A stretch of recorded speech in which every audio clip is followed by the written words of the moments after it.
Oi, eu sou Faina Martins, sou residente de cirurgia geral do Hospital Ernesto Dornelles. Passei na proctologia agora com a ajuda do Medcoff. Com certeza foi o melhor cursinho que eu poderia ter escolhido. O banco de questões é maravilhoso. Venham para o Medcoff porque vai com certeza fazer diferença na aprovação de vocês. Olá pessoal, meu nome é Lucas Piazon.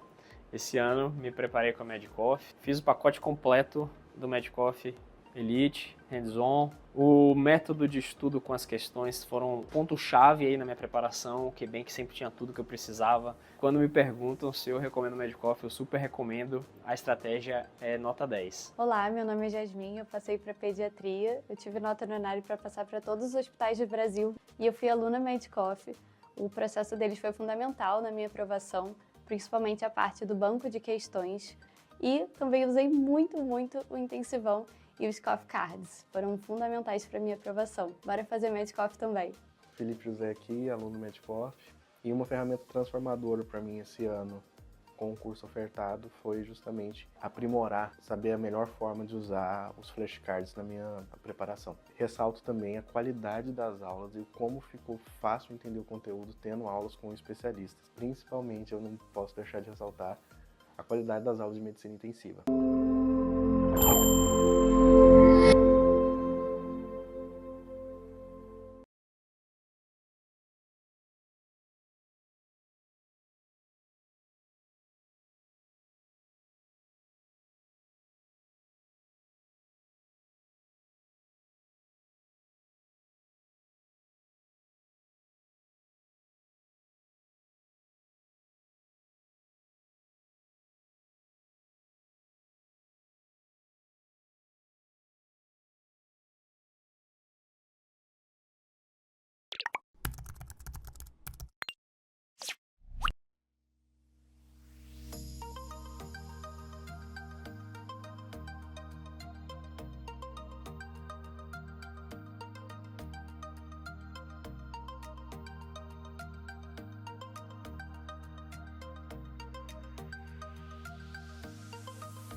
Oi, eu sou Faina Martins, sou residente de cirurgia geral do Hospital Ernesto Dornelles. Passei na proctologia agora com a ajuda do Medcoff.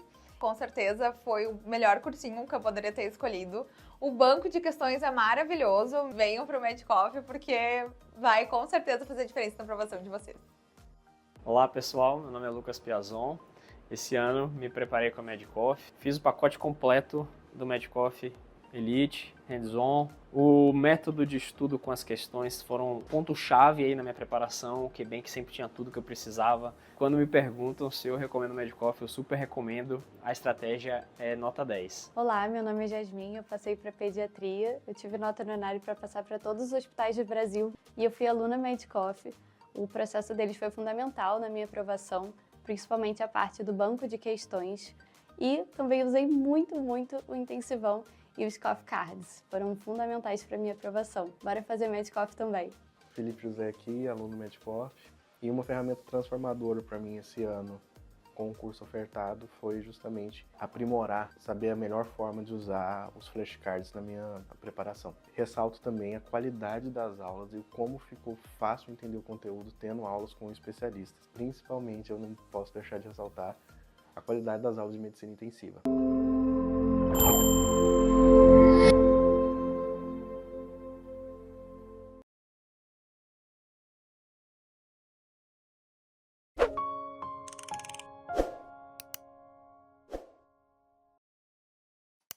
Olá, pessoal, tudo bem?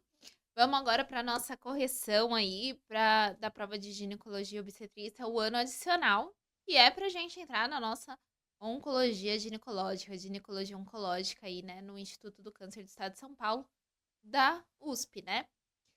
Pessoal, só vou fazer umas considerações gerais aí dessa prova, tá? Tem algumas críticas importantes. Eu acho que ninguém esperava que caísse nessa prova fugindo dos anos anteriores, né? que fosse cair só oncologia nessa prova. Realmente foi uma surpresa, nunca foi um padrão de nenhuma prova da USP de anos anteriores. Só caiu oncologia nessa prova. E também eu tenho uma séria crítica a isso, né? Porque eles cobram somente um tema que, na verdade, você está querendo se especializar nesse tema, fica uma coisa bem estranha, né? Então, acho que deveria cair sim umas questões de gineco-geral, devia ter caído aí alguns outros conceitos de ginecologia para a gente medir melhor, ver se esse candidato é um bom GO, né? Afinal, ele quer fazer ginecologia oncológica, ele não precisa ser formado em ginecologia oncológica, né? Então, eu começo já fazendo essa crítica realmente a essa prova. É a instituição que eu me formei, é o lugar que eu me formei, fiz ginecologia oncológica, tá bom? Mas eu critiquei a prova nesse ano nesse sentido, tá? Fora isso, caíram temas que realmente, se a gente faz um estágio de ginecologia oncológica bem feito, a gente consegue responder. Muita coisa de vivência da ginecologia oncológica. E não de coisas que a gente acaba estudando, né? Coisas, quando a gente tá no gineco geral aí, né, na residência de Jó, a gente não acaba aprofundando tanto, né, em assuntos da ginecologia oncológica, assim. A gente acaba ficando mais, né, o estadiamento, fatores de risco. Tiveram bastante questões, assim, né, questões de HPV, que todo mundo tem que saber, questões de diagnóstico de espessamento endometrial, que todo mundo tem que saber. Mas realmente acho que essa prova fugiu um pouco do, do que acho que deveria ser proposto para uma prova aí para quem quer ingressar ainda na ginecologia oncológica e não está na GO geral, né? Não teve uma vivência tão boa de ginecologia oncológica assim. Mas enfim, vamos lá, vamos aprender um pouquinho com essa prova, tá bom? Não foi uma prova difícil, tá? Minha crítica é só realmente a isso, né? Cobrarem só temas exatamente daquilo que a pessoa quer se especializar e não ter mais nada de ginecologia, sente falta sim. Digo mais, né? Acho que provas de R+, deveriam cair, inclusive, a obstetrícia. Porque você está avaliando o gineco geral, assim como na medicina, né? Quando a gente sai, vai prestar prova de residência, a gente tem que saber de todas as áreas, né? Um pouco de todas as áreas. Acredito que numa prova de R+, de GO, a gente também deveria saber um pouco de GO em geral, né? Cair um pouquinho tanto de gineco quanto obstetrícia. Certo? Dito isso, vamos para nossa correção, então. Começar falando aí dos marcadores tumorais, né? Questão 1 trazia assim pra gente. A respeito do CA-125, podemos afirmar que outra característica importante dessa prova, já começando na questão 1, foi muito direta, né? Não teve muito caso clínico. Então era ou você sabia ou você não sabia, né? Então vamos lá, gente. Quando a gente fala do CA-125, a gente tem que lembrar que ele é uma glicoproteína presente nas células derivadas daquele epitélio celômico, tá bom? Mais especificamente aí das células da serosa, peritônio, pleura e pericárdio. Essa informação é super importante, tá? Lembrando que o CA-125 e nenhum outro marcador tumoral é específico de alguma doença, tá bom? Tirando aí o beta-HCG para mole da forma, tá bom? Que a gente consegue fazer o segmento só com marcador, né? Para doença trofoblástica gestacional. Tirando essa situação, o marcador tumoral sozinho não consegue fazer nada pra gente, tá? Eles não são específicos, tá? Lembrando aí que o CA-125 pode não estar presente em alguns tumores de ovário, isso é importante, se não for de origem epitelial, tá bom? E nos de origem epitelial, em estágios iniciais, ele pode nem estar tão aumentado assim e nem aumentado, tá? Lembrar também que ele pode estar aumentado em qualquer doença inflamatória que inflame as nossas serosas, tá bom? Então, se a gente tiver um processo inflamatório pélvico, por que a endometriose sobe CA-125? Processo inflamatório pélvico, tá bom? Doença inflamatória pélvica pode subir o nosso CA-125. O apendicite pode subir o nosso CA-125. Presença de ascite, presença de pericardite, derrame pleural. Tudo isso, qualquer alteração na nossa serosa pode subir CA-125, tá bom? Lembrando que, quando ele sobe nas situações, né, ocorre a liberação dessa proteína em condições inflamatórias e infecciosas. E lembrando que tumor é uma condição também aí inflamatória, né? Então, por isso que também sobe CA125 em tumores malignos. Dito isso, vamos ver nossas alternativas. Alternativa A. Aumento em doenças do pericárdio. Corretíssimo, gente. Em pericardite, derrame pericárdico, o CA125 pode estar aumentado, tá bom? Pode ser desde em doenças inflamatórias até, às vezes, também, sei lá, um mesotelioma, né? Então, está aumentada, sim, em doenças do pericárdio. O CA125, corretíssima, alternativa A. Poderia ser aí também, por exemplo, aumento em condições de pleura, de peritônio. Tudo correto. CA125 é a expressão de células da nossa serosa, tá? B. É uma glicoproteína que aumenta especificamente no câncer de ovário. De fato, é uma glicoproteína, mas não aumenta especificamente no câncer de ovário, como a gente viu. Doenças benignas, como endometriose, apendicite, podem aumentar no câncer de ovário, tá bom? Até tumores gastrointestinais podem aumentar um pouco o CA125, tá bom? Então, não é específico do câncer de ovário, tá? Embora no tumor seroso de alto grau de ovário, normalmente o CA125 esteja bem elevado e dê pra gente, né, ter uma noção de segmento dessa doença com valores de CA125, não é específico, tá? Isso é importante vocês fixarem. C. Há um marcador tumoral presente no sangue desde o início da doença. Não, gente, como eu falei pra vocês, no início da doença, às vezes CA125 tá normal, tá? Até mesmo porque início da doença, a gente ainda não tem uma distensão tão grande do ovário, a gente não tem irritação ali do nosso peritônio, nada. Não temos como ter um CA125 tão elevado, tá?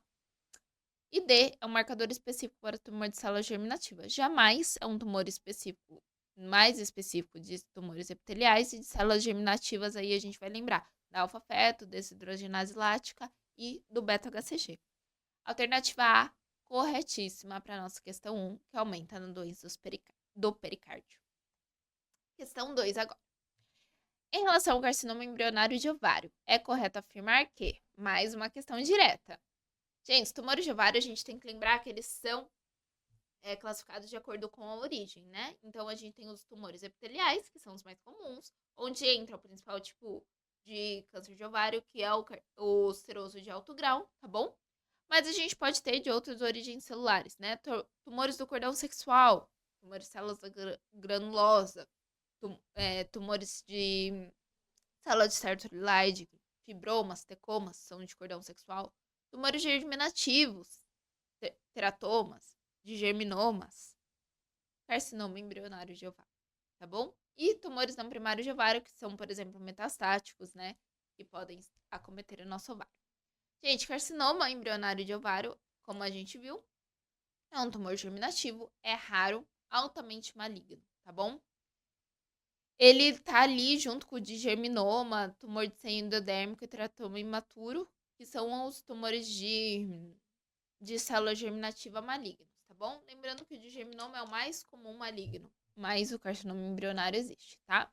Normalmente ele secreta alfa-fetoproteína, mas ele também pode ter beta-HCG por conta da sua origem embrionária.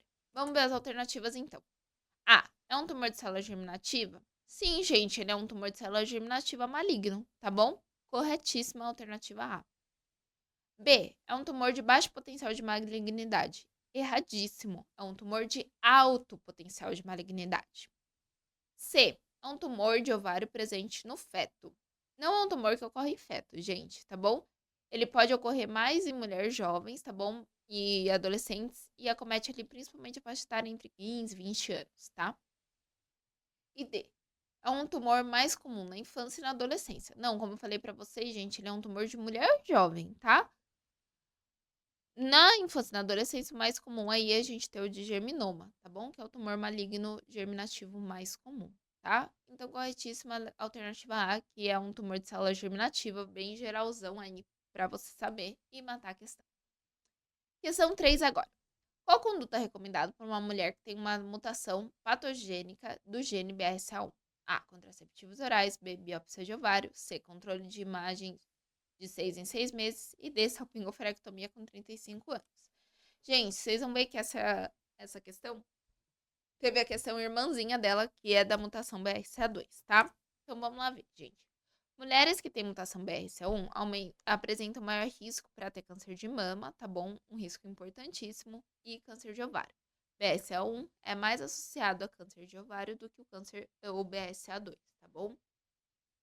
Por isso, em pacientes que já tiveram filho, tá bom? Pacientes que não têm mais desejo reprodutivo, tá? A gente recomenda fazer a salpingoforectomia bilateral aos 35 anos, tá bom? Dado esse aumento significativo do risco de ter câncer de ovário, tá? 35 anos para pacientes BRCA1 e 40 anos para pacientes BRCA2, porque o BRCA2 tem um menor risco de câncer de ovário do que as pacientes BRCA1. Ah, mas ela tem 35 anos e ainda não teve filho, quer ter. Tudo bem, a gente espera ela ter filho, ter a prole constituída e recomendar a cirurgia, tá? Mas de forma geral, a partir dos 35 anos a gente já pode fazer. Então vamos lá. Ver as alternativas. Contraceptivos orais. Gente, embora os contraceptivos orais possam prevenir a gente ter de câncer de ovário, pacientes com mutação BRCA1 não vai fazer diferença. Elas vão continuar com o risco mesmo usando contraceptivos orais, tá bom? Quando a gente fala desse fator protetor do contraceptivo, a gente tá falando da população geral. A paciente BRCA1, a gente sabe que a chance dela ter câncer de ovário é altíssima. Assim como câncer de mama, né? Mais altíssima ainda. Então, de fato, a gente tem que fazer cirurgias profiláticas nessa paciente, tá bom? No caso da mama, adenomastectomia. No caso do ovário, salpingoforectomia bilateral, tá? B, biópsia de ovário. Gente, biópsia de ovário não é indicada em nenhuma situação, né? Lembrando que biópsia de ovário não é legal da gente fazer, o oncologista não gosta disso, tá bom? Então, não é legal mesmo, tá? E não tem como a gente fazer segmento, né? Lembrando que tumor de ovário, quando a gente diagnostica, ele já tá avançado, né? Então, não tem como a gente ir fazendo biópsias periódicas desse ovário, totalmente errado. C, controles com exame de imagem de 6 meses. Gente, lembrando que não existe rastreamento para câncer de ovário, tá bom? Então, não tem como a gente fazer o rastreio por imagem, tá? Imagem a cada 6 meses. O ideal é a gente fazer a cirurgia das pacientes. E D, salpingoforectomia bilateral aos 35 anos. Corretíssima, é a conduta adequada, gente, e é o que eu falei pra vocês. Se ela tiver, por exemplo, 35, ainda não ter filho e quer ter filho, a gente espera ela ter filho e faz a cirurgia após. Certo? Alternativa D, corretíssima. Aí vem a questão irmã dela, que é do BRCA2, e a gente já discutiu na questão, né? Lembrar aí que o BRCA2, a gente apresenta um risco aumentado para câncer de mama e de ovário, mas separem que o de ovário aqui é bem menor do que o BRCA1, tá bom? Por isso, a gente acaba recomendando a salpingoforectomia a partir dos 40 anos no BRCA2. Vamos ver as alternativas então. A, biópsia de ovário. Como eu falei, não fazemos biópsia de ovário em quase nenhuma situação, tá? B, contraceptivos orais. De novo, gente, ele reduz na população geral para pacientes mutadas. BRCA, não. Então, BRCA2 não tá indicado a gente só dar contraceptivo para paciente, tá? C, salpingoforectomia bilateral aos 40 anos. Corretíssima, né? Ou, se a paciente tiver ali o desejo reprodutivo, a gente espera ela ter a prole e depois a gente faz. D, controle de imagem de 6 meses. Como falei, não existe rastreamento para câncer de ovário. Então, não é uma conduta adequada. Está correto a gente fazer a salpingoforectomia bilateral dessa paciente. 35 anos BRCA1, 40 anos BRCA2. Gente, essa foi a cirurgia da Angelina Jolie, vocês lembram? Ela fez a adenomastectomia bilateral, né? Retirou as mamas. E fez a salpingoforectomia também bilateral, tá? Só para vocês lembrarem aí e nunca mais esquecerem. Questão 5. O câncer de endométrio em pacientes jovens se relaciona ao câncer de... Mais uma questão direta. Gente, quando a gente fala de câncer de endométrio em paciente jovem, com relação com outro câncer, a gente tem que lembrar na hora de câncer coloretal, tá bom? Lembrar aí, principalmente, do quê? Da nossa síndrome de Lynch, tá bom? A síndrome de Lynch é aquela causada por mutações do gene responsável pela nossa reparação do DNA, né? As enzimas separadoras, tá? Quando a gente tem a mutação dessas enzimas separadoras, a gente tem um aumento de risco para certos cânceres. Por exemplo, câncer de endométrio, câncer coloretal, tá bom? principalmente pacientes que têm história na família, tá bom? De câncer de colo de reto, de próprio endométrio, tá bom? Então, essas pacientes têm o maior risco de ter esses tumores associados aí. Então, vamos lá ver nossas opções. A. Câncer renal. Não tem nenhuma associação direta de paciente jovem com câncer de endométrio e câncer renal, tá bom? B. Câncer coloretal. Exatamente, gente, como a gente acabou de ver, pacientes que têm câncer de endométrio jovem devem ter alguma síndrome hereditária, lembrando que não é habitual a gente ter câncer de endométrio em paciente jovem, né? Então, a gente tem que investigar síndromes hereditárias e lembrar principalmente da síndrome de Lynch, que é a relação do câncer de colo retal com o câncer de endométrio devido à alteração das enzimas de reparo, tá? C. Câncer de pele. Gente, câncer de pele, aí, principalmente melanoma, quando a gente fala de câncer genético, né? Não CBC e SEC, que estão associados à nossa exposição solar. A gente tá falando aí principalmente, né? A gente não tem nenhuma relação desse melanoma com câncer de endométrio, tá? E D, câncer de pulmão, também não tem relação de câncer de endométrio com câncer de pulmão em pacientes jovens. Então, alternativa B, corretíssima. Lembrar aí, sobretudo, da síndrome de Lynch, tá? Questão 6. O estádio 1 para câncer de colo de útero considera. Aqui era uma questão de estadiamento de câncer de colo, né, gente? Lembrando que estádio 1, a gente está envolvendo aí tumores 1A, 1A1, 1A2, tumores 1B, 1B1, 1B2 e 1B3. Então, vamos lá rever o estadiamento de câncer de colo de útero, né? Quando a gente fala aí do estádio 1, a gente está falando do estádio 1A, a gente está falando daquele câncer, né, invasor, que está diagnosticado restrito, microscópico ainda, tá bom? Que tem uma profundidade máxima de 5 milímetros, tá bom? Sendo ele 1A1 com a profundidade de máxima de 3 milímetros e 1A2 de 3 a 5 milímetros, tá bom? 5 milímetros menor ou igual, tá? Então, 1A, tumores microscópicos ainda, tá bom? E vai variar aí, de acordo com a profundidade, até 3, 1A1, até 5, 1A2. 1B, a gente já vai ter um câncer aí com uma profundidade maior que 5 milímetros, tá bom? Ou a gente já vê esse tumor microscópico, tamanho do tumor mesmo, tá? Então, o B1, esse é aquele tumor que já tem mais de 5 milímetros de invasão, mas ele tem menos de 2 centímetros de dimensão, tamanho do tumor. Então, ele ainda pode ser um tumor ali, às vezes é um tumor microscópico, né? Ele tá invadindo mais, mas pequenininho, tá? Um B2, a gente vai ter um tumor aí grandão. A gente já tá falando de tamanho de tumor, de 2 a 4 centímetros. E um B3, tumor mais que 4 centímetros, aquele tumor já bem grandão, que, né, a gente dificilmente até vai fazer a cirurgia nas pacientes, né? Já mudou aí o tratamento dela, tá bom? Então, vamos lá para nossa alternativa. A. Tumor 1A. Tumor de até 1 centímetro. Gente, 1A era aquele tumor microscópico que é definido pela profundidade ainda, sendo 1A1, 3 milímetros e 1A2 até 5 milímetros. Então, ele não entra o tamanho do tumor. Está errada a alternativa A. 1B1, tumor restrito ao colo. Gente, embora o 1B1 esteja restrito ao colo mesmo, né? A gente tem que lembrar que o 1B1 é definido não por ele ser restrito ao colo, porque, tipo, o 1B2 também é restrito ao colo, entendeu? A gente tem que definir ele com tumor menor que 2 centímetros, tá? 1B2, de tumor de 2 a 4 centímetros. Corretíssimo, gente. 1B2 é exatamente isso, né? Tumores maiores que 2 centímetros e menores ou iguais a 4 centímetros, tá?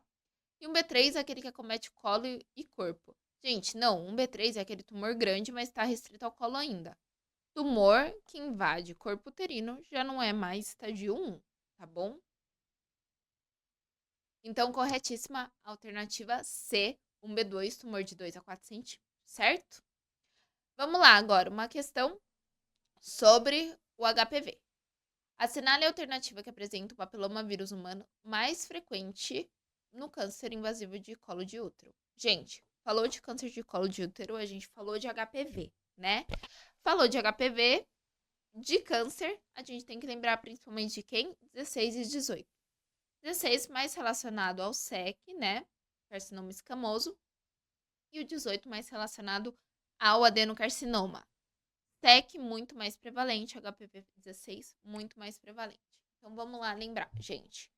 O papilomavírus humano é o principal agente etiológico do câncer de colo de útero, de fato.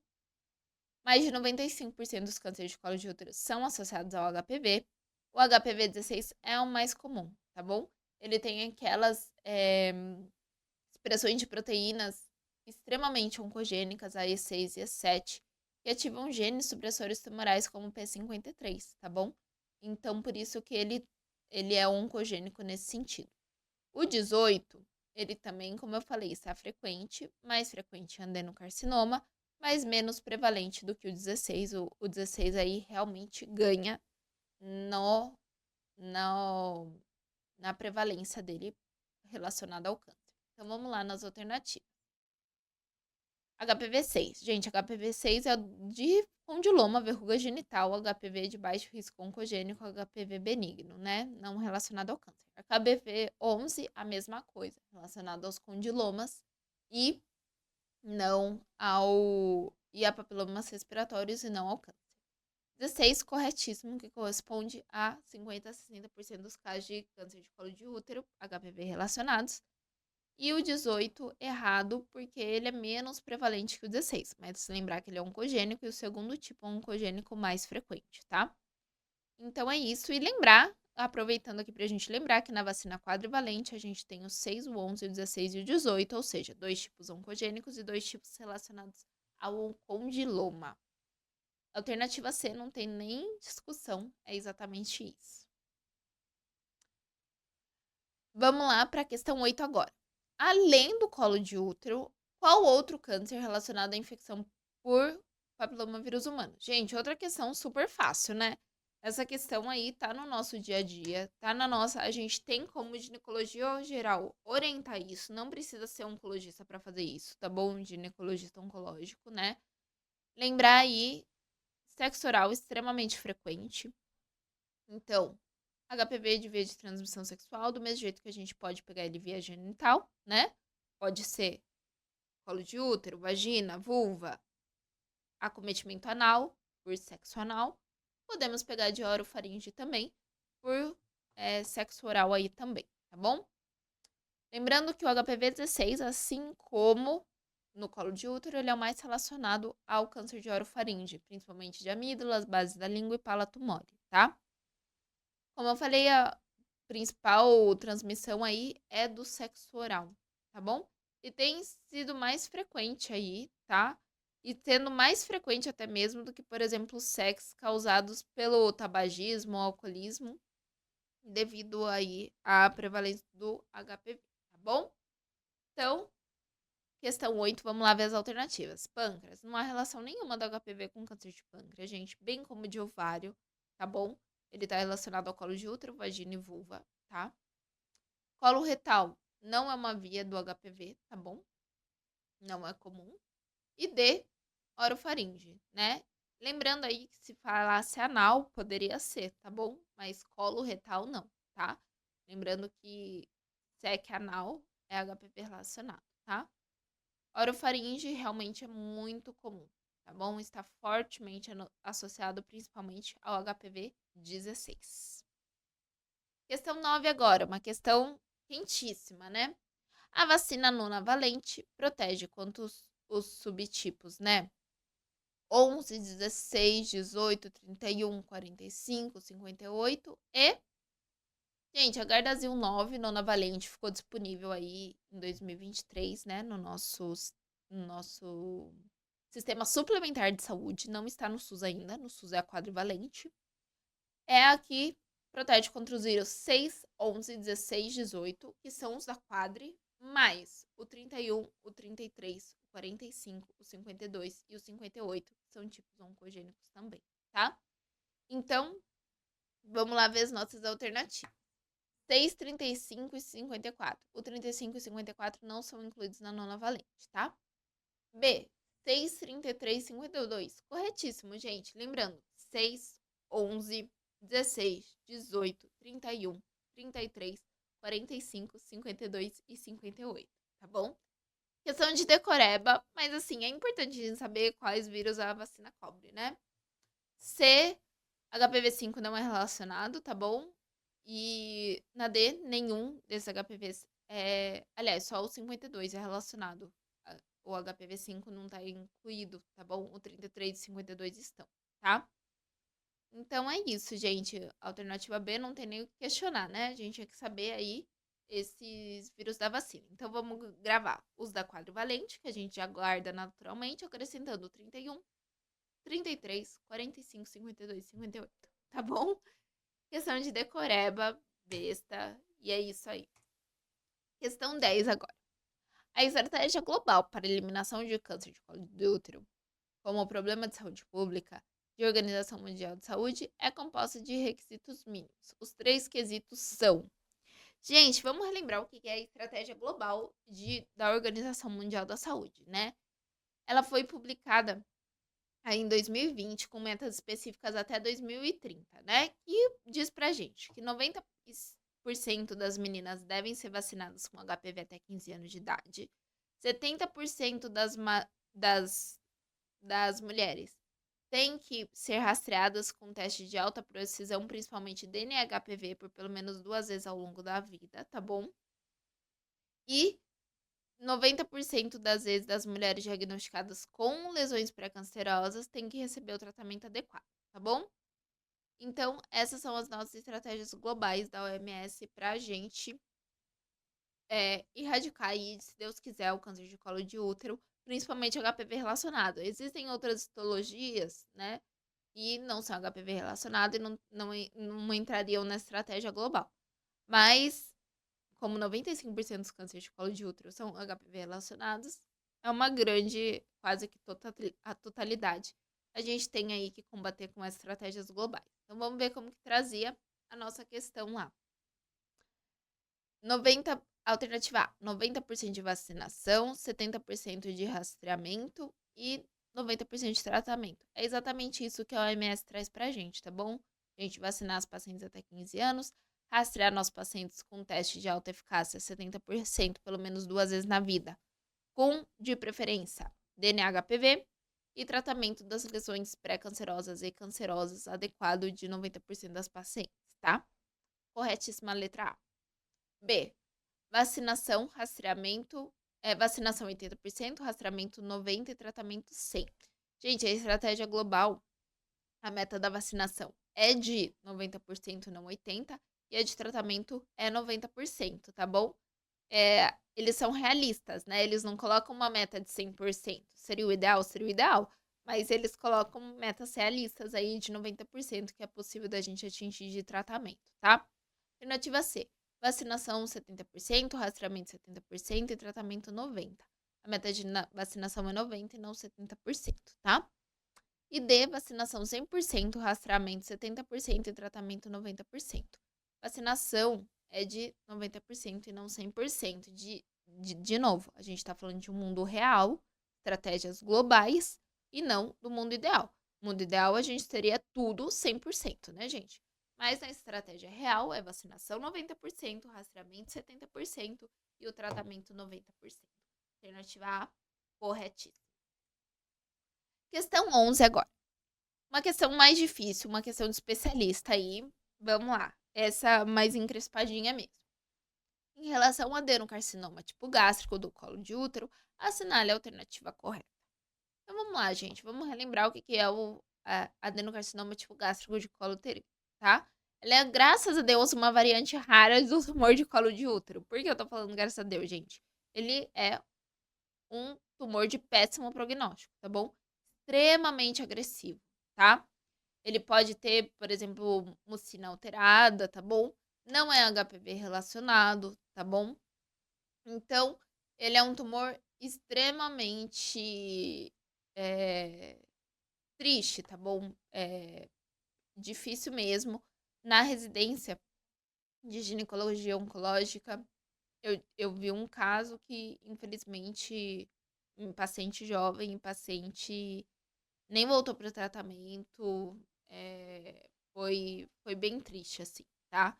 Então, eu quero que vocês gravem. Não é HPV relacionado e é extremamente grave, de péssimo prognóstico. Por que ele se chama tipo gástrico de colo uterino? Porque histologicamente ele é parecido com o adenocarcinoma de estômago, mas não tem relação, tá bom? Zero relação. É só na histologia. Ele não tem nada a ver com câncer de estômago, tá? E ele pode secretar a mucina gástrica aí. Então, vamos ver as alternativas. A. Causado pelo HPV tipo 78. Gente, como eu falei pra vocês, não é relacionado a nenhum tipo de HPV, tá? B. Metástase de câncer de estômago. Não tem relação com tumor de estômago, como eu falei pra vocês. Na histologia, ele é parecido, por isso que chamam ele, os patologistas deram o nome de adenocarcinoma tipo gástrico, tá? C, tumor de colo não relacionado ao HPV, corretíssimo, tá bom? Ele não tem nada a ver com tumor gástrico também, nada a ver com HPV, nada a ver com H. pylori, tá?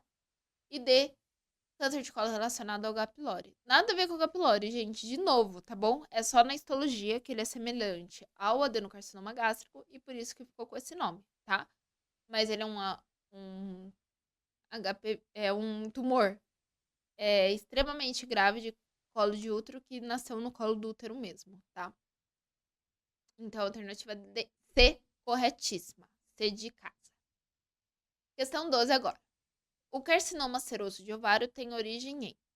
Gente, essa não dá pra errar, né? Essa é de gineco geral mesmo. Carcinoma epitelial de ovário. Adenocarcinoma seroso de alto grau. Subtipo mais comum histológico. É o câncer de ovário mais comum que tem, tá bom? A gente tem que lembrar que ele é de origem o quê? Epitelial. Lembrar que o ovário não tem célula epitelial. De onde vem essa célula epitelial, então? Provavelmente das fímbrias das tubas uterinas, né? A cada ovulação, para pegar o óvulo que deixa uma célula epitelial ali no ovário, tá bom? Lembrar que hoje em dia a gente já sabe que tem até lesões intraepiteliais tubárias serosas, que são os STICs, tá bom? Que são lesões precursoras do câncer de ovário, tá? Curiosidade aí para vocês, tá bom? Então, origem epitelial, origem na tuba uterina, porque o ovário não tem epitélio, né? Vai vir ali do tecido epitelial da tuba, da fímbria. Então, vamos lá. Alternativa A, células do estroma ovariano? Não, gente. Tumores do estroma ovariano, a gente tá falando de tumores do cordão sexual. Células da granulosa, tecoma, células de stertolilide, não tumor seroso, tá? B, células germinativas? Gente, tumores de células germinativas são teratoma, de germinoma, tumor de seio endodêmico, não são tumores epiteliais, não, nada a ver com tumor seroso de ovário, tá?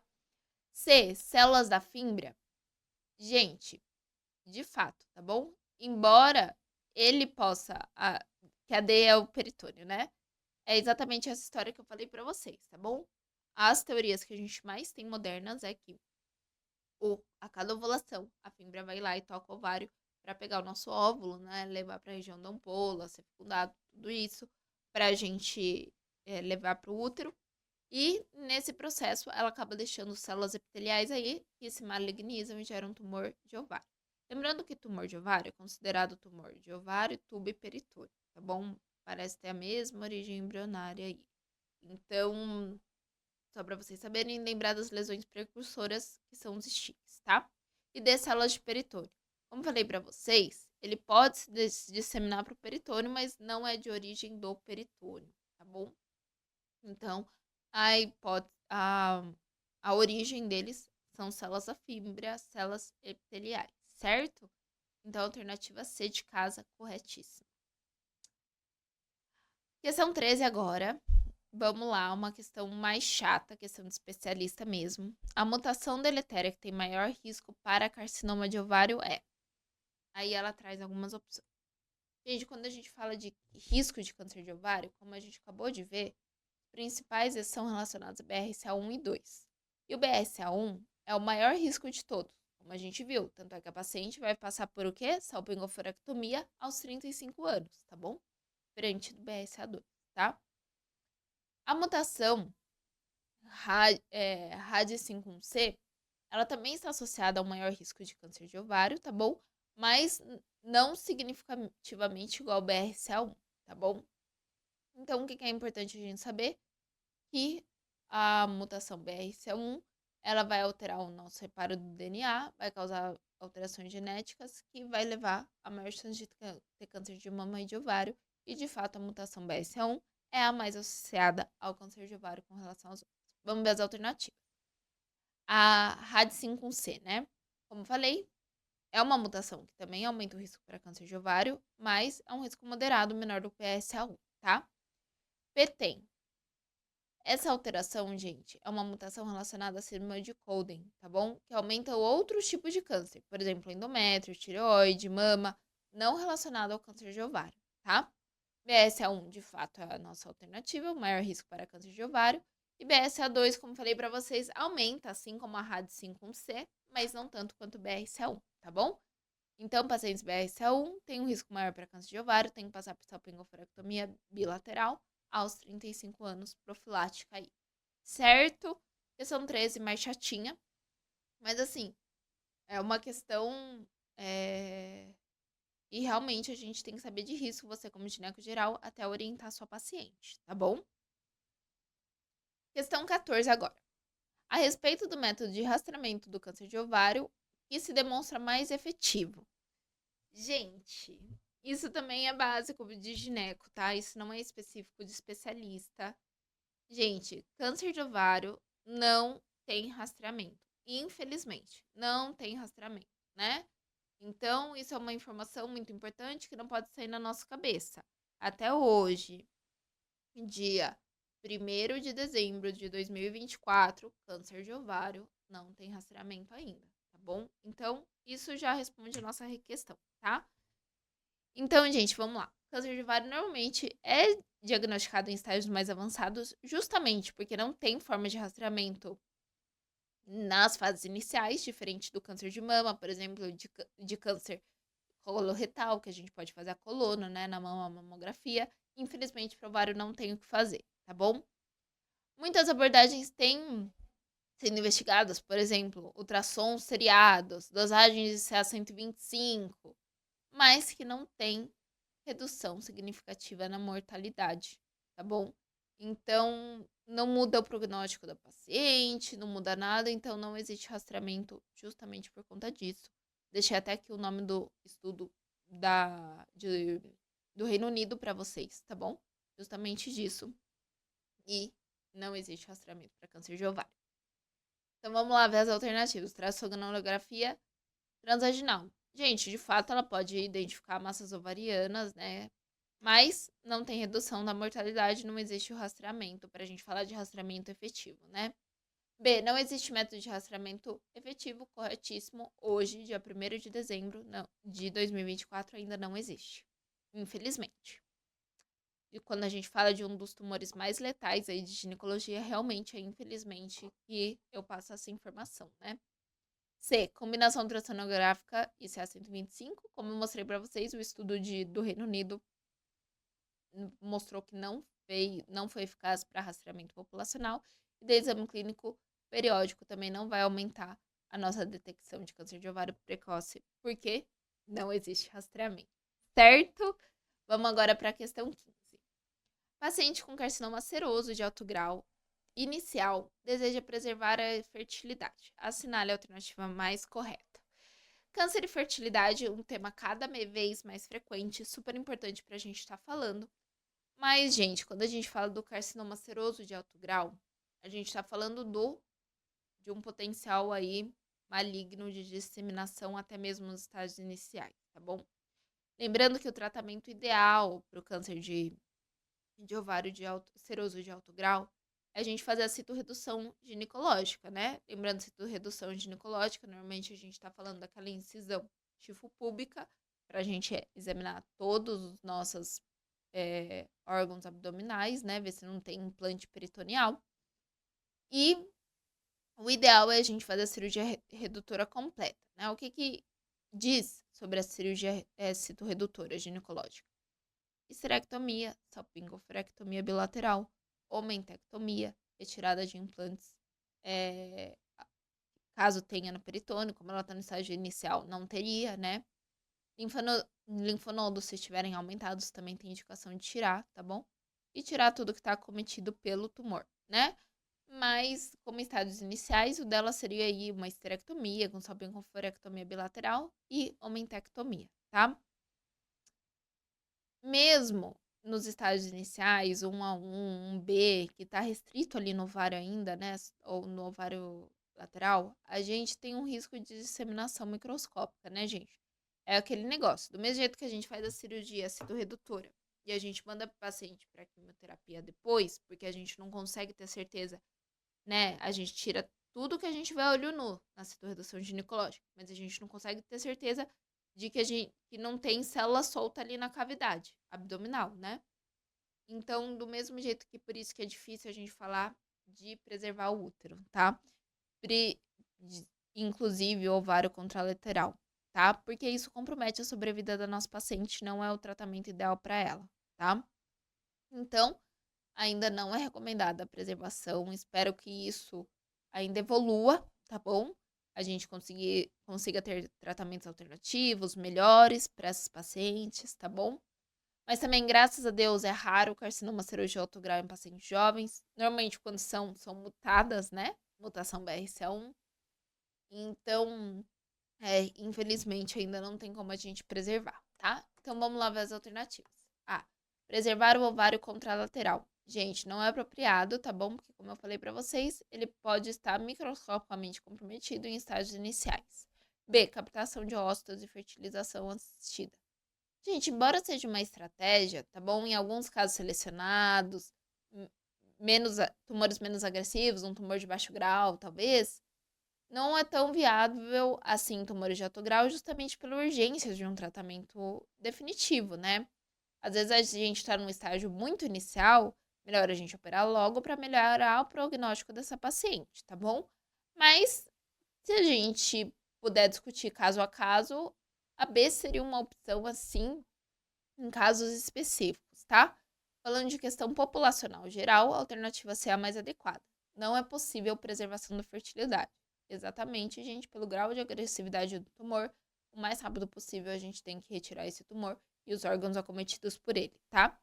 E a D, a preservação do útero, não, porque retirar o útero faz parte da cirurgia citorredutora. Certo? Alternativa 15C, de fato, é que melhor responde a questão. Questão 16 agora.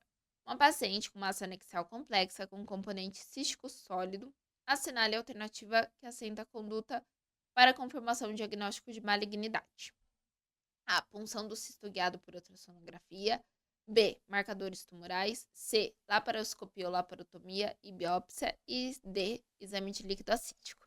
Gente, quando a gente fala de massa anexial complexa, né, que a gente teve um ORADS aumentado, um ORADS 4, ORADS 5, ou os critérios de IOTA para malignidade, né? Quando a gente está falando de massas sólido-císticas, tem vascularização ou Doppler, a conduta é retirada da massa. Não existe biópsia de massa ovariana, tá? Então, a gente tem que tirar essa massa por laparoscopia ou laparotomia. Depende do tamanho da massa, da expertise da equipe, tá bom? Lembrando que na laparoscopia, massas muito grandes, existem um risco maior da gente romper inadvertidamente. Se for maligno, rompimento da massa, a gente mudou o estadiamento da paciente, tá bom? Por esse mesmo motivo que a gente não pode biopsiar. Então, a gente tem que levar essa paciente para cirurgia e fazer aí até uma congelação, dependendo de como for, para já fazer uma cirurgia redutora ou fazer em 2 tempos, né? Mas o tratamento é retirada cirúrgica e análise anatomopatológica. Vamos lá ver as alternativas. A. Punção do cisto guiada por ultrassom. Jamais não se biopsia massa anexial. B. Marcadores tumorais. Gente, ele é uma informação adicional, mas como a gente viu lá no começo da nossa correção, não é específico, tá bom? Então, ele vir negativo não quer dizer que a gente não tá diante de um câncer de ovário, tá bom? E ele vir positivo também não quer dizer que a gente tá diante de um câncer de ovário. C. Laparoscopia ou laparotomia e biópsia. Corretíssimo tratamento cirúrgico com análise anatomopatológica, a melhor conduta para massas anexiais. E D. Exame do líquido acístico. Gente, ela pode acrescentar informações, tá bom? A gente coleta líquido acítico, a citologia oncótica do líquido acítico na cirurgia redutora, na cirurgia de massa anexial, mas ela não é específica e não vai dar o nosso diagnóstico. O nosso diagnóstico vai ser por anatomopatológico, tá? Então, alternativa C, alternativa correta. Próxima questão, agora uma questão também direta. Tumores borderline de ovário são. Gente, tumor borderline de ovário é um tumor epitelial, tá bom? Que não tem invasão do estroma, tá? O subtipo seroso é o mais comum, tá? Comete mais em pacientes jovens e idade reprodutiva, mas graças a Deus, eles são tumores de bom prognóstico, eles são indolentes, tá bom? Pacientes, né? Só segmento clínico, basicamente. A gente tira o tumor, faz o diagnóstico e, basicamente, segmento clínico, tá? O tratamento padrão, como toda massa anexial que a gente acabou de fazer, é a cirurgia, tá? Em mulheres jovens, a gente pode fazer só a salpingoforectomia unilateral, dependendo do desejo reprodutivo da paciente, dependendo do tipo de tumor, tá? Em pacientes mais velhas, a gente acaba fazendo a esterema e salpingoforé bilateral, tá? Mas lembrar que eles são tumores indolentes aí, tumores de bom prognóstico de origem epitelial, tá bom? Então vamos lá, vamos ver as alternativas. A. Lesões precursoras do carcinoma invasivo. Não, gente, eles não são lesões precursoras, tá bom? Eles são tumores epiteliais de baixo potencial maligno, tá? B. Tumor de baixo potencial maligno, corretíssimo, é exatamente isso, gente. Ele tem um comportamento biológico menos agressivo do que os tumores invasivos, do que um seroso de alto grau, do cisodenocarcinoma mucinoso, tá bom? Um tumor de células claras. Ele é um tumor mais bonzinho, sim, tá? C. Tumores de origem histológica indeterminada. Não, a origem histológica deles é bem definida e é epitelial, tá bom?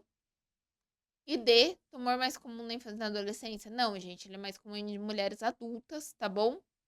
Em mulheres ali no menacme, mais adultas, que estão, sei lá, entre os seus 25, 35 anos, até 45 anos. Não é comum na adolescência e na infância. Lembrando que tumor de ovário comum na adolescência e na infância são mais os tumores germinativos, tá bom? Então, corretíssima, letra B.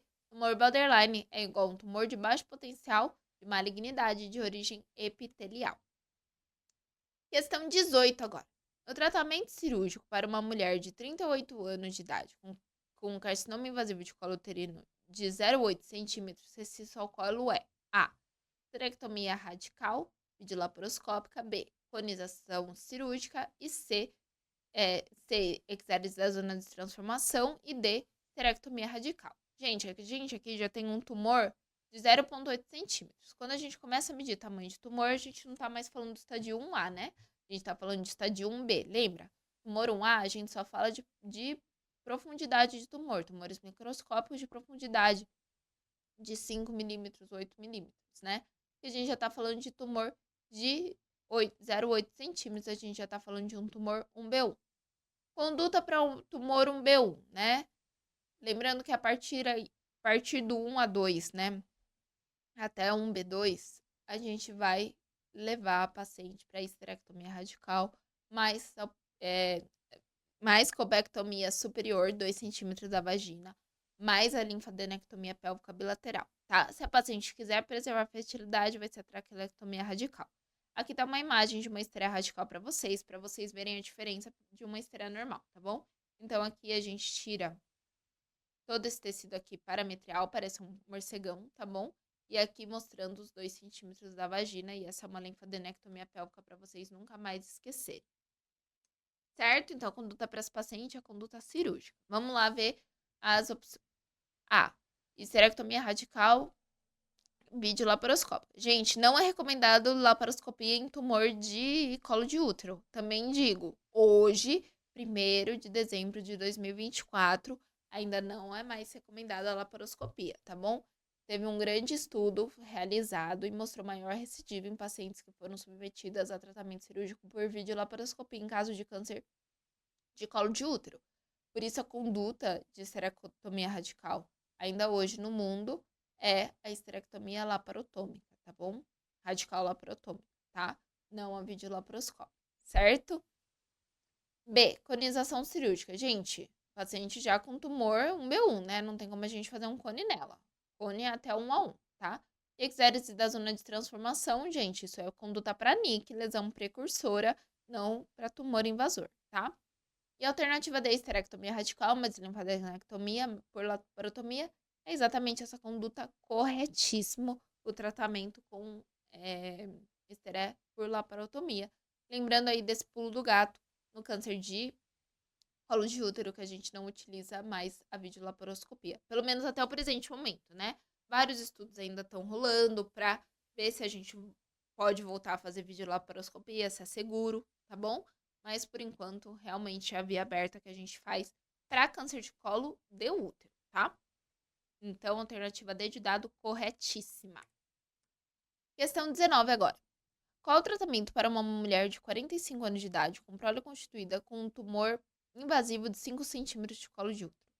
Gente, tumor de 5 centímetros restrito ao colo de útero, aparentemente, a gente tá falando de um B3, né? Tumor de mais 4 centímetros, né? Então, conduta para um B3, gente, é uma conduta polêmica, tá? A conduta para um B3 às vezes, raríssimos casos vão para cirurgia, tá? Raríssimos mesmo, muitos asteriscos, muitos, tá? No câncer de colo de útero, a gente evita o tratamento trimodal. O que é isso? A paciente ser submetida a cirurgia, ser submetida a radioquimioterapia e bracterapia, né? Depois disso. O ideal é que ela faça ou tratamento cirúrgico e acabou, ou o tratamento por quimiorradioterapia. Para a gente fazer um tratamento cirúrgico ideal, a gente tem que pegar tumores menores, em estágios iniciais, tá bom? Que a gente não vai ter aí que fazer a radioterapia depois, porque isso é muito mórbido para paciente, tá? Tumores de 5 centímetros, tumor ter esse tamanho, ele provavelmente já invadiu já teve invasão linfática, já invadiu o estroma de forma importante, cervical, tá bom? E isso faz com que ele pontue no que a gente chama critérios de Sedlis, que é quando a gente faz uma análise do tumor para ver se a paciente, após a cirurgia, vai precisar da radioterapia. Hoje em dia, a gente já sabendo disso, quando a gente já acha que a paciente vai pontuar no Sedlis, a gente já manda ela direto para quimiorradioterapia, justamente para não fazer esse tratamento trimodal aí, tá? Lembrando que rádio e quimioterapia para tumor de colo é curativa, tá? Não ir para cirurgia não quer dizer que a paciente o prognóstico dela é ruim, tá bom? É só tratamento diferente pra gente evitar comorbidades na nossa paciente, tá bom? Então, o tratamento correto seria a gente mandar ela para quimiorradioterapia. Um B3, lembrando que é mais de 4 centímetros, tá? 5 centímetros já fica muito grande, provavelmente ele já teve essa invasão. Isso aí é um pulo do gato de especialista mesmo, tá? Já teve uma grande invasão linfática, de estroma, que possivelmente, se a gente fizesse uma cirurgia, a paciente ia pontuar para fazer a adjuvância com radioterapia. Então, o que a gente faz? Já manda ela direto para a quimiorradioterapia.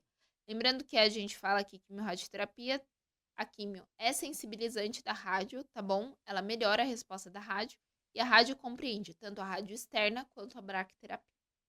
Vamos ver nossas alternativas então. A. Esterectomia radical videolaparoscópica. Gente, não. Primeiro que videolaparoscopia a gente já viu que para câncer de colo de útero não. Segundo, tumor de mais de 4 centímetros, as chances de disseminação linfática, a gente ter margem comprometida são grandes. Então, não é cirúrgica essa paciente, tá? B. Radioterapia sozinha tem eficácia inferior à radioterapia combinada com a quimioterapia em tumores localmente avançados. Gente, como eu falei para vocês, a quimioterapia ela é sensibilizante da rádio, melhora a resposta da rádio da paciente. Então, a conduta é radioterapia e quimioterapia concomitantes. C. Radioterapia e quimioterapia é exatamente essa a resposta. A gente vai mandar essa paciente para quimio-rádio, a quimio sendo sensibilizante da rádio, tendo uma melhor resposta da rádio, a rádio compreendendo tanto a bracterapia quanto a radioterapia externa. E D. Esterectomia radical, mas linfadenectomia por laparotomia. Gente, dificilmente tumores 1B3 são tratados com cirurgia, como eu falei pra vocês, tá bom? Então, a gente, na maioria das vezes, vai mandar um B3 pra quimiorradioterapia, tá bom? Justamente por conta desses critérios de Sedlis que eu mencionei pra vocês, certo? Então, alternativa C, corretíssima. Próxima questão agora. Assinale a alternativa que apresenta a recomendação para a vacina de HPV atualmente, né? Então, vamos lá, gente. Como que tá a nossa vacinação no SUS? Lembrando que esse ano teve a atualização do calendário vacinal do HPV específico aí. Primeiro que, para meninas e meninos de 9 a 14 anos, que a gente já vacinava, passou a ser dose única, tá bom? Não são mais 2 doses como antigamente, então dose única. Entraram no esquema vacinal vítimas de violência sexual e usuários de PrEP entre 15 e 45 anos com 3 doses de vacina. A partir dos 2 anos de idade, pacientes com papilomatose respiratória recorrente, tá bom? Então, também devem tomar a vacina. E a resposta da nossa questão, pacientes de 9 a 45 anos, HIV, imunossuprimidas, seja por transplante, seja por doenças reumatológicas, tá bom? Que fazem uso de imunossupressão, pacientes oncológicas, pacientes que estão com câncer de colo de útero atual, podem tomar vacina, pacientes que têm leucemia, podem tomar vacina, tá bom? No momento adequado, obviamente, né? Fora de quimioterapia, tudo isso da paciente, tá bom? E a vacinação das pacientes devem ser feitas com 3 doses. Então, vamos lá ver as alternativas. No Brasil, é recomendada a vacinação pré-nupcial para as meninas. Jamais meninas e meninos de 9 a 14 anos, uma dose, tá bom? B. Mulheres imunossuprimidas com 44 anos de idade. Exatamente, gente. Pacientes que têm imunossupressão, HIV, pacientes oncológicas, devem tomar 3 doses de vacina de 9 a 45 anos de idade. Exatamente a letra B de bola. C. Apenas para pacientes que iniciaram a atividade sexual. Jamais, gente. A vacina é mais eficaz antes do início da atividade sexual, tá bom? Mas ela ainda pode ser administrada aí também depois do início. Mas ela é mais eficaz antes, tá? E D. Mulheres de todas as idades com atividade sexual. Gente, seria um sonho, né? Se a vacina no SUS a gente pudesse dar para todas as pacientes. Mas, infelizmente, não, tá? A gente tem esses critérios que eu acabei de falar para vocês. E o que responde melhor é a questão alternativa B de bola.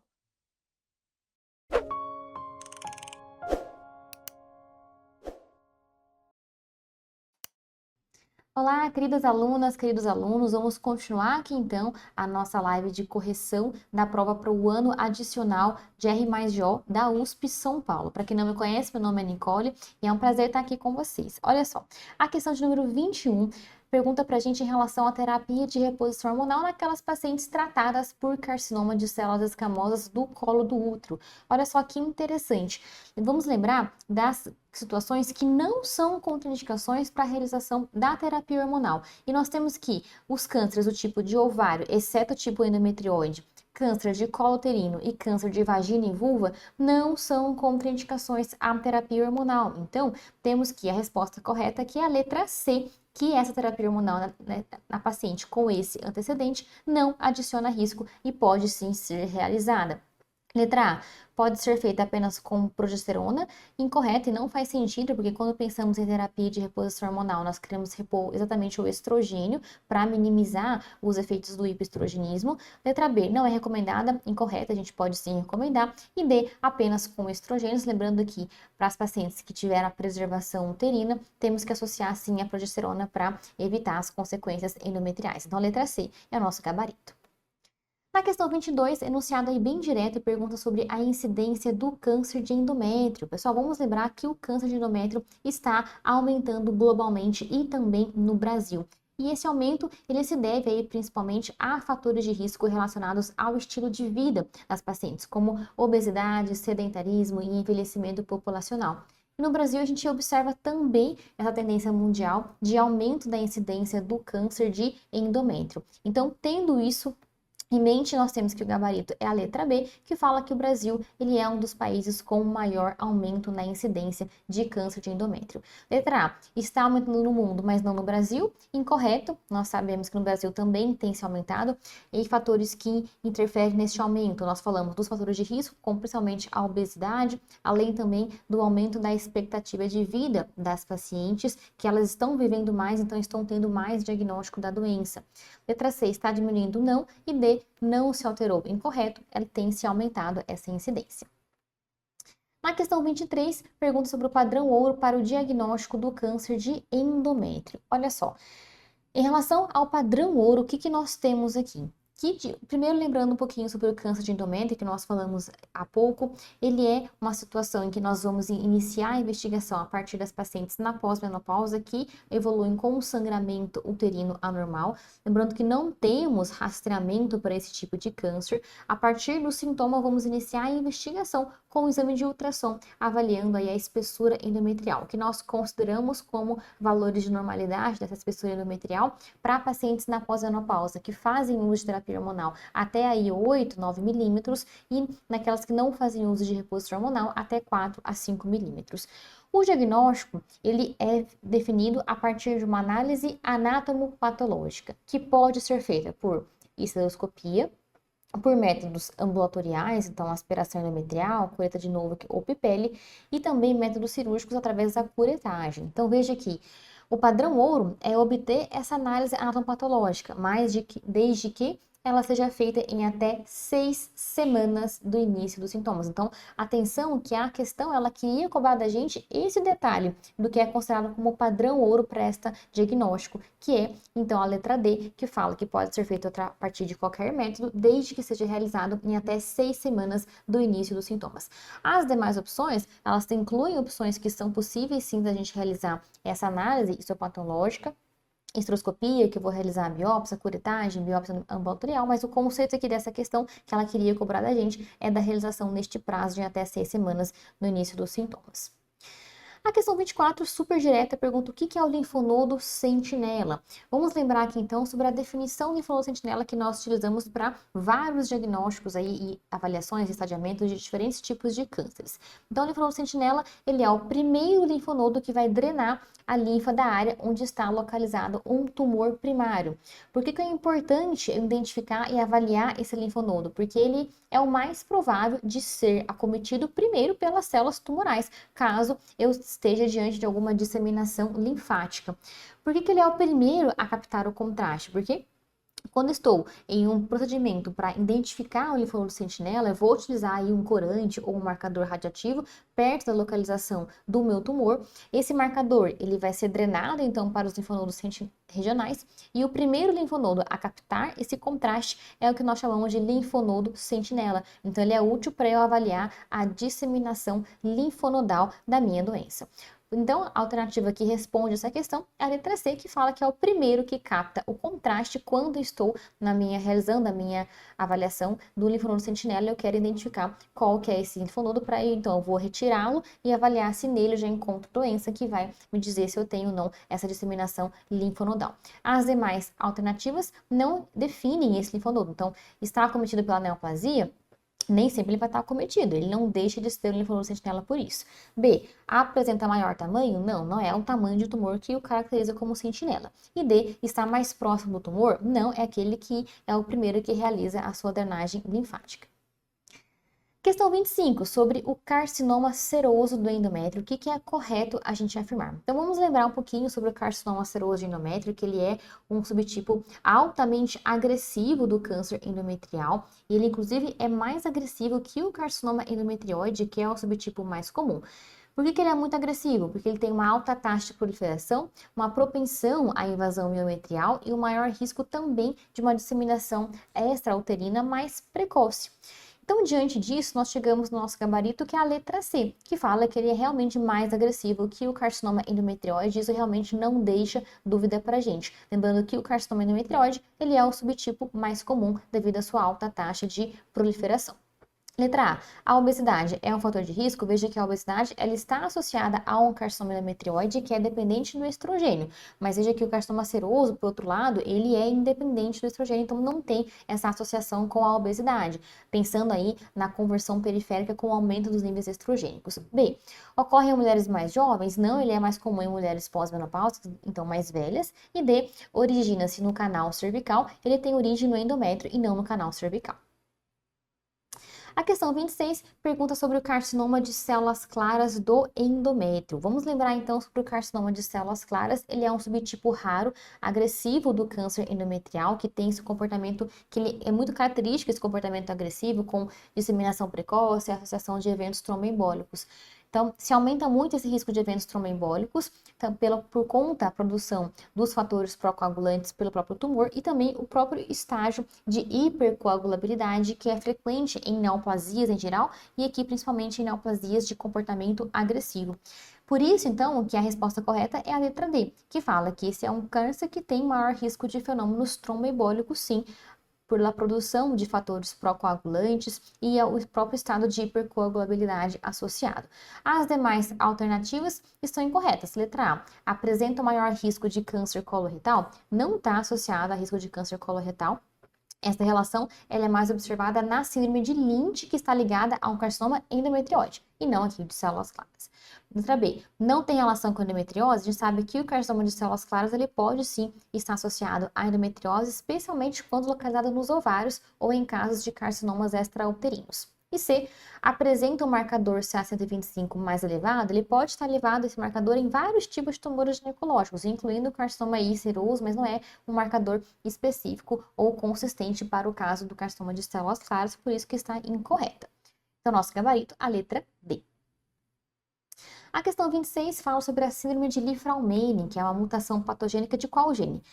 Enunciados aí bem diretos, mantendo o padrão desta prova, né? Então vamos lembrar sobre a síndrome de Li-Fraumeni, que é uma condição genética que tem um padrão de herança autossômico dominante e que está associado aí à mutação do gene supressor tumoral, o TP53. Então, as pacientes com essa síndrome, elas vão ter uma propensão, um risco elevado de desenvolver câncer ao longo da vida.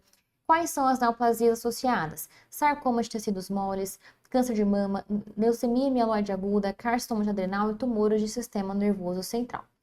Então, uma questão bem direta que pergunta qual que é a mutação associada é a mutação do TP53 associada à síndrome de Li-Fraumeni.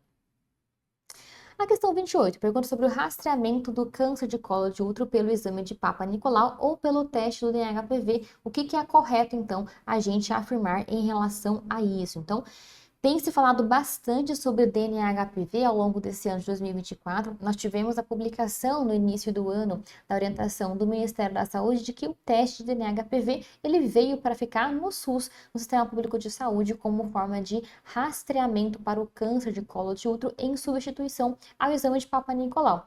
Nós tivemos, inclusive, no mês de novembro, a publicação do relatório preliminar com as orientações aí das diretrizes brasileiras para esse rastreamento do câncer de colo de útero, mas ainda estamos aguardando o relatório em definitivo. O que nós temos? Atualmente, o preconizado é o rastreamento do câncer de colo de útero pelo exame de Papa Nicolau, a colpostologia oncótica, entre os 25 e os 64 anos. O teste de NHPV ele vai surgir, então, nesse período de rastreamento para as mulheres a partir dos 25 anos de idade. O que está contido no relatório preliminar é a manutenção até os 60 anos. E esse teste de NHPV ele vai pesquisar na paciente se ela tem os tipos oncogênicos de alto risco para desenvolvimento de câncer de colo de útero nas pacientes, que são considerados esses DNA-HPV oncogênicos ou de alto risco. E qual que é a conduta? Eu pesquisei DNA-HPV e eu vi que ele veio negativo, eu posso então realizar um novo rastreamento com um novo DNA-HPV dali a 5 anos.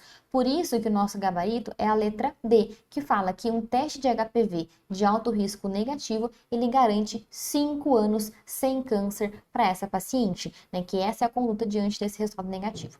As demais alternativas, letra A, um teste Papa Nicolau negativo garante 3 anos sem câncer. Veja que ele não garante 3 anos, porque o intervalo de coleta do Papa Nicolau vai depender de várias condições.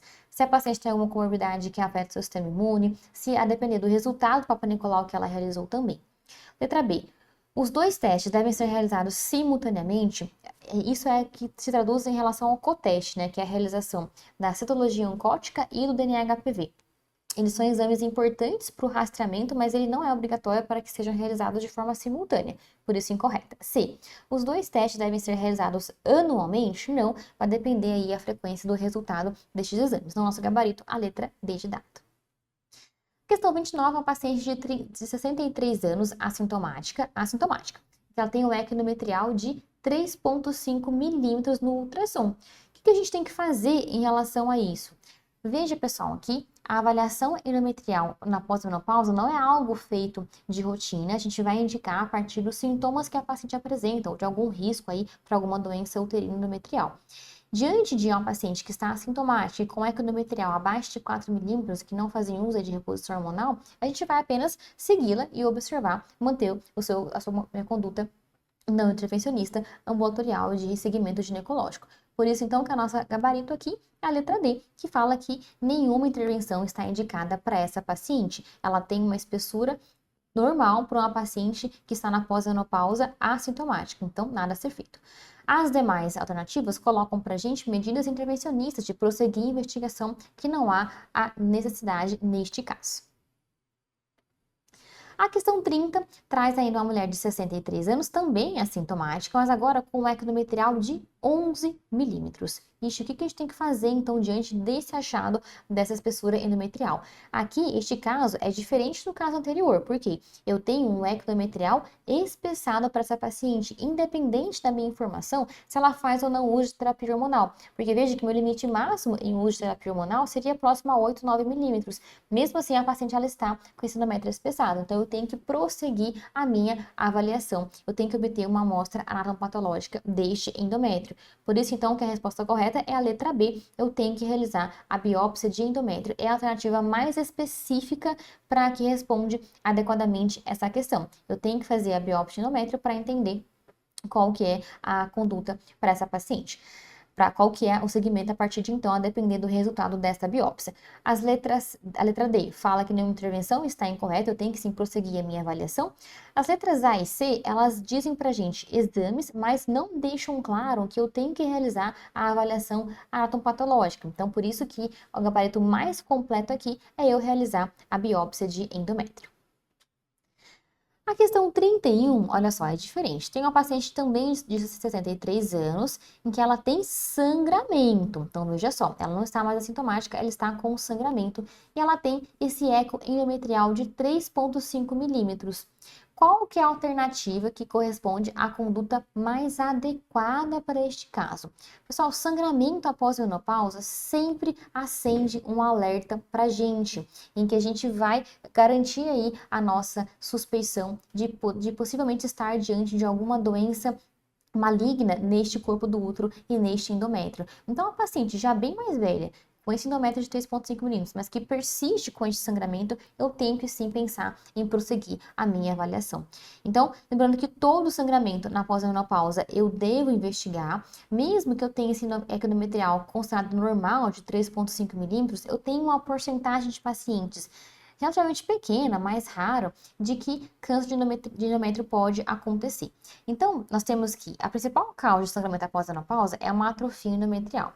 Mas se é um paciente em que ela tem sangramento após menopausa, fiz o meu ultrassom, veio um eco endometrial normal, mas ela persiste com esse sangramento, eu não posso ignorar esse fato, eu tenho que sim propor a ela uma investigação endometrial, realizando aí essa análise anatomopatológica. Mas olha só, dentre as alternativas que a questão trouxe para a gente, nós consideramos que cabe sim uma ampliação de gabarito para esta questão. Por isso, uma questão que cabe recurso e nós já colocamos para vocês a nossa plataforma na central de recursos, vocês podem acessar, se cadastrarem para conferir esse recurso e submeter aí para ajudar vocês. Porque olha só, a banca deu como gabarito a letra A, que fala biópsia de endométrio.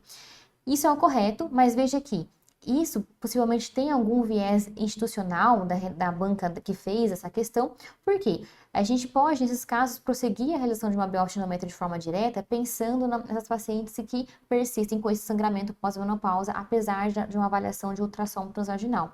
Mas, internacionalmente, também considerando aí grandes referências, nós também podemos realizar a esteroscopia para entender melhor esse endométrio e avaliar se realmente tem algo ali muito suspeito em que eu tenho que ser biopsiado. Por isso, tanto a realização da biópsia de endométrio quanto a realização da esteroscopia são condutas possíveis neste caso. Então, é uma questão que cabe sim recurso, solicitando a ampliação de gabarito também para a letra B. Letra C, curetagem. É algo mais invasivo, mas aqui, veja que não coloca a informação de uma análise anatomopatológica.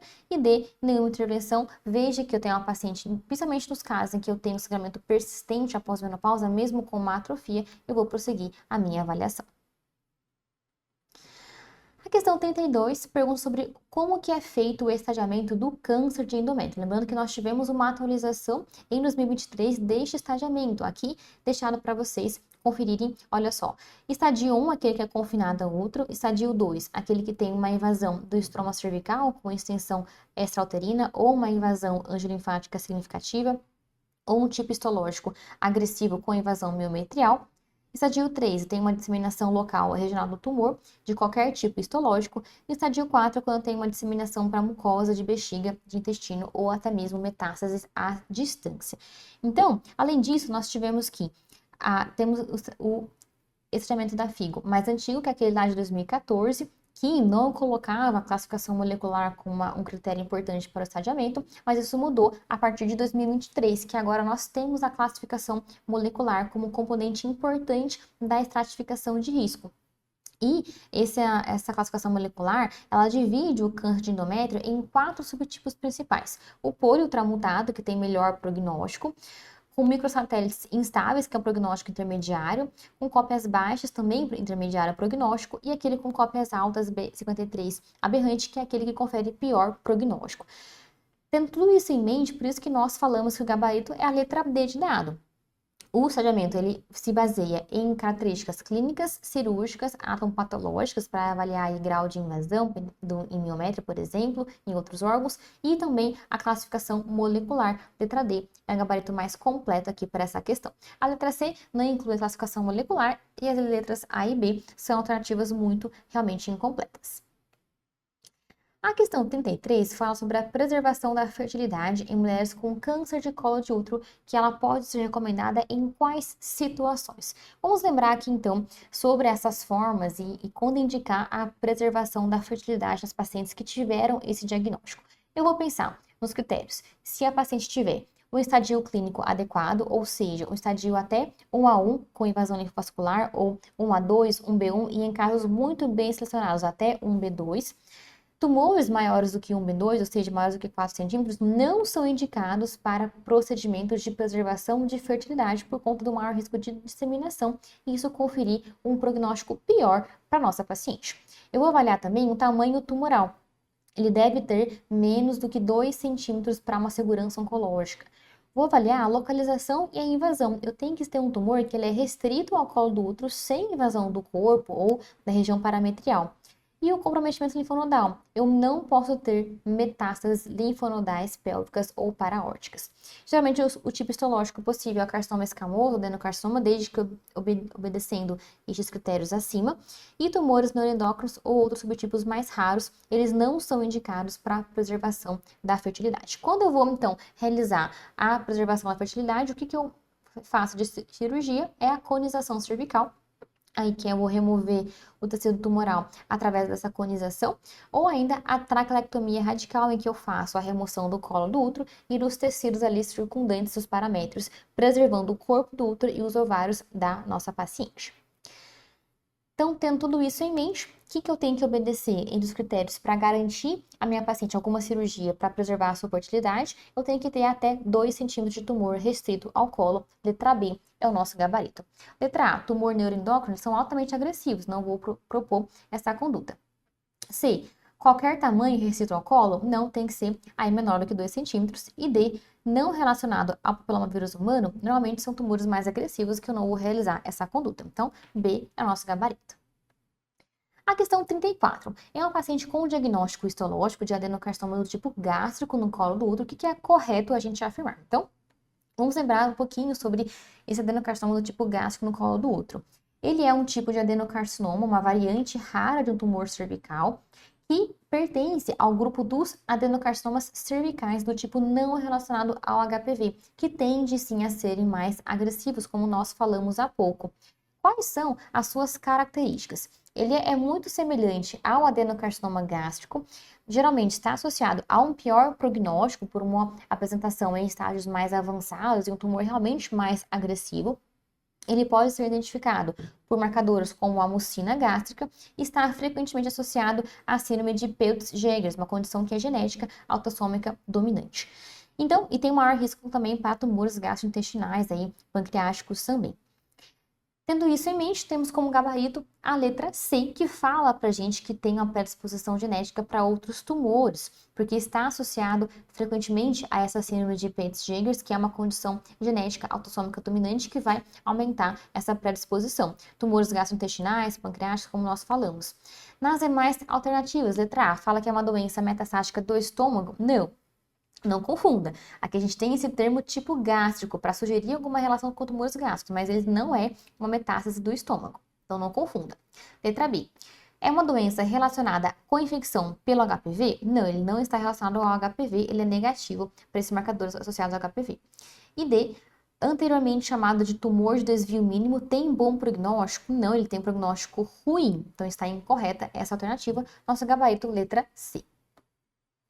A questão 35, olha só, sobre a doença de Paget extramamário, o que é correto a gente afirmar? Vamos lembrar então que ela é uma causa frequente de um carcinoma in situ, ou seja, não invasivo, e ele pode evoluir para uma lesão invasiva em alguns casos. O que acontece então?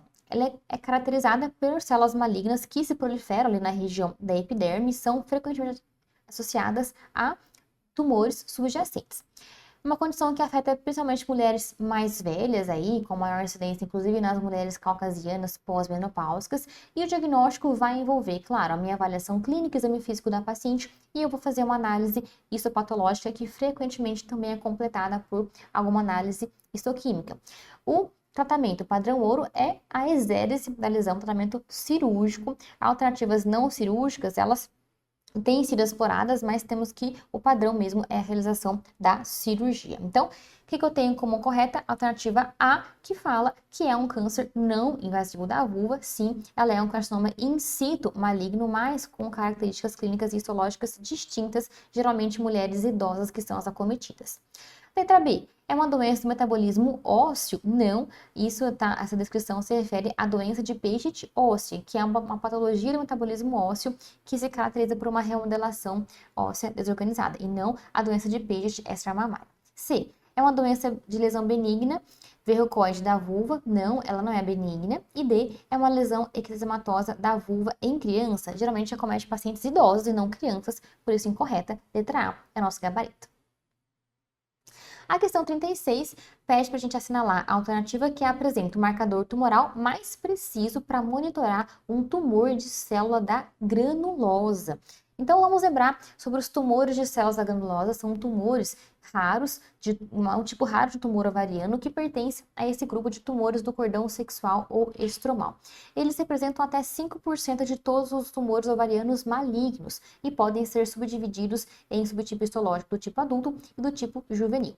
Eles são conhecidos por sua atividade hormonal, porque frequentemente secreta estrogênio, inibina e hormônio antimileriano. E por conta dessa secreção hormonal, ele pode levar a algumas características clínicas como sangramento anormal e hiperplasia endometrial.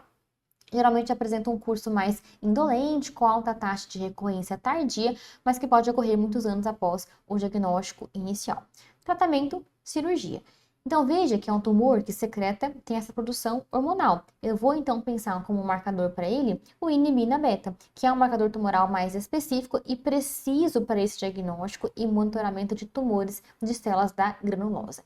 O CA15.3 é um marcador associado a tumores de mama. O CEA, ele é um marcador associado a tumores gastrointestinais e adenocarcinomas. E o CA125 é mais utilizado para monitorar carcinomas epiteliais do ovário. Então, por isso, letra C é o nosso gabarito. A questão 37 pergunta sobre a diferença entre um sistema oportunístico e um sistema organizado de rastreamento do câncer de colo de útero. O que é correto afirmar em relação a isso? Então, vamos lembrar. Lembrando que os sistemas de rastreamento do câncer de colo de útero, eles podem ter essa divisão entre sistema organizado e oportunístico. O que caracteriza cada uma destes sistemas? E um sistema organizado, ele inclui estratégias educacionais. Então, exames de rastreamento de Papa Nicolau, a paciente ela conhecer quando ela deve realizar, a partir de qual idade, e também em relação ao tratamento das lesões pré-cancerosas. Então, vai envolver programas com convites ativos, registros populacionais, protocolos definidos, de coleta, orientação a partir de qual idade, qual a frequência de coleta. garante uma melhor cobertura populacional e a detecção precoce com esse tipo de sistema organizado e um impacto mais significativo na redução da incidência. Já um sistema oportunístico baseia-se na iniciativa da mulher ou a recomendação pontual de profissional da saúde. Aproveita para realizar este exame. Geralmente está associada a mais falhas na cobertura populacional, que pode gerar desigualdade de acesso a esses exames e uma eficácia reduzida aí no controle da redução da mortalidade por essas doenças.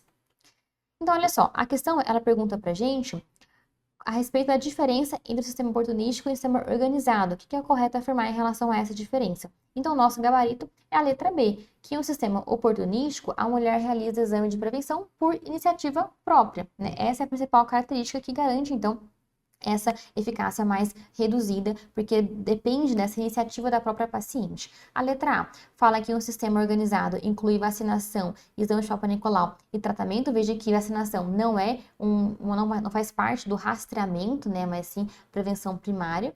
C. No sistema organizado, realiza o teste Papa Nicolau e no organizado o teste de HPV. Então, olha só, no organizado Papa Nicolau e HPV? Não, veja que a realização do teste Papa Nicolau ou HPV, ele não depende do tipo de sistema organizado ou oportunístico, porque o que vai depender é a orientação para isso, e a iniciativa da paciente ou não. E D, o teste de HPV, ele é feito com a mesma periodicidade do exame de Papa Nicolau. Nós ainda não temos o relatório oficial das novas diretrizes brasileiras para o teste de HPV, tivemos a publicação recente de um relatório preliminar, mas veja que o HPV ele é recomendado a cada 5 anos, a depender, claro, do resultado e das comorbidades da paciente. Então, nosso gabarito aqui, letra B de bola. Questão 38, em relação à terapia de reposição hormonal nas mulheres com câncer de colo de útero, o que é correto afirmar? Uma questão muito parecida nessa mesma prova, logo lá no início da nossa correção.